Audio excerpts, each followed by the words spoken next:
I want to depress you just a bit, basically just to remind you how bad things are and how little things have actually changed since one of the biggest crises of all time, the second biggest financial crisis, really the one that began in 2007, 2008. And so I'm going to just very quickly depress you a bit, but I promise I will get to hopeful, positive things towards the end, and we have a huge amount of time. So 4 big, fat problems. The first I'll call the financial problem, the finance problem. And this is really what I mean by this is the problem within the financial sector. And I'm going to be a bit superficial here because I'm going to go through lots of both economic thinking and also economic history. But what I mean by this is a kind of financialization of finance. In other words, finance is financing finance. And what you see here in this curve, this is for the UK economy, but the US economy looks quite similar, the degree to which the financial sector has outpaced in its size the rest of the economy. So this is looking at financial intermediation, which is basically banks, but also the whole shadow banking system and all forms of different types of financial institutions growing much faster than the rest of the economy. And basically this is because so much of the financial sector has ended up just financing finance, insurance, and real estate, which conveniently the acronym is FIRE. And so, this often makes people think, oh God, this is terrible. We need to kind of definancialize and kind of fuel industry, right? So this is also why in some countries industrial policy has come back and the idea that we need to kind of fuel the makers. So these are the takers. And unfortunately, this brings me to the second problem, which is that industry has become very financialized itself.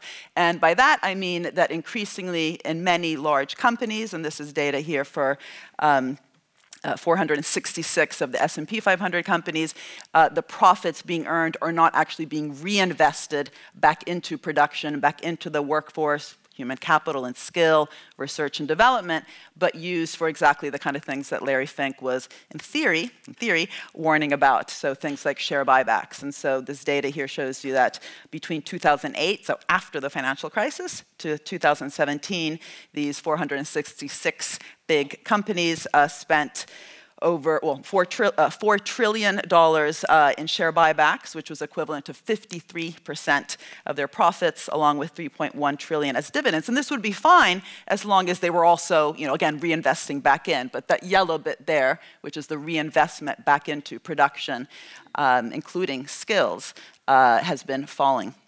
And you see this, by the way, also at the macroeconomic level. You might know that GDP, gross domestic product, which is how we measure output of the economy, can be broken down in different ways.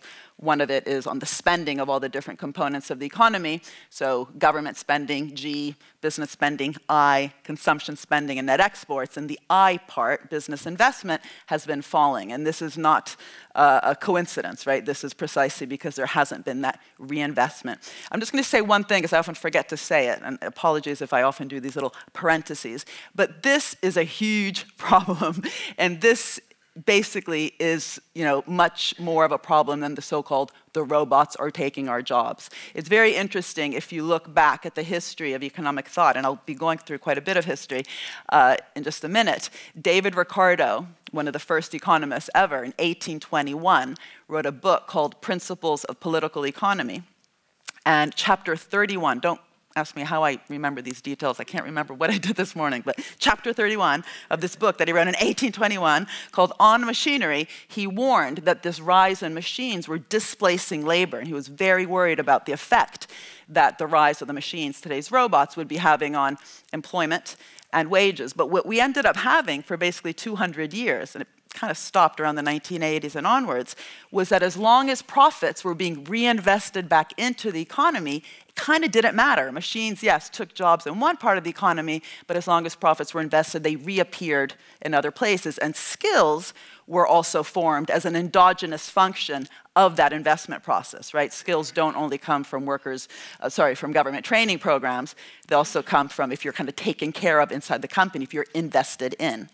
And this is just really important because there's so much talk today about the future of work and the robots, what's going to happen, without actually putting these numbers and this data at the center of the picture as just as important to confront. And this is a corporate governance problem. So this was problem 2. Sorry, little distraction there. Problem 3 is that in a time where we would really need serious, ambitious policy as ambitious as the kind of policies that got us the welfare state or that got a man to the moon and back again in one generation, we basically have states that have been convinced by, well, unfortunately, by economists, we unfortunately have lots of influence, that at best they can just kind of tinker on the sidelines. You always have to first identify the market failure, and then you're allowed to do something, and this kind of leads to this very patchy view of what policy is for.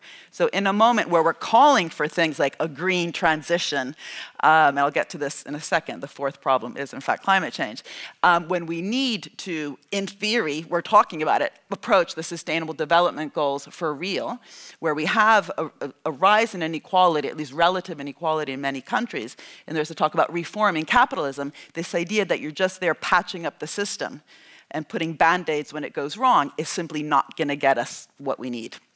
And it's not that these market failures don't exist. This is the term that economists use, market failures, and you always have to identify the market failure before policy does anything. They do exist, so let me just give you some examples here. When you have positive externalities, so goods that create these really great spillovers that it's hard to appropriate the returns just for yourself, you will have underinvestment by the private sector in that area, so government comes in and invests in things like basic research.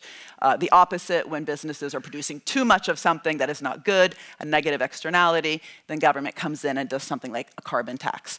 When you have asymmetric information, so cute little companies don't get enough money because the banks don't actually know anything about them because they don't have enough history, then you might need government to come in and do SME lending. So again, all these things happen, and this framework isn't completely useless.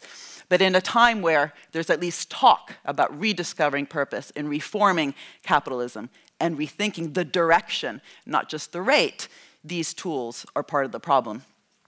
And fourth, as I just kind of gave it away before, the climate problem. This is kind of the problem. If we don't sort this, everything else is kind of irrelevant. We've got 12 years left. The IPCC report, if you haven't read it, read it. Greta, young woman, reminds us that our house is literally on fire. Second time I use the word fire. Interesting, you can use it both for climate change and the financial sector. It's probably not a coincidence.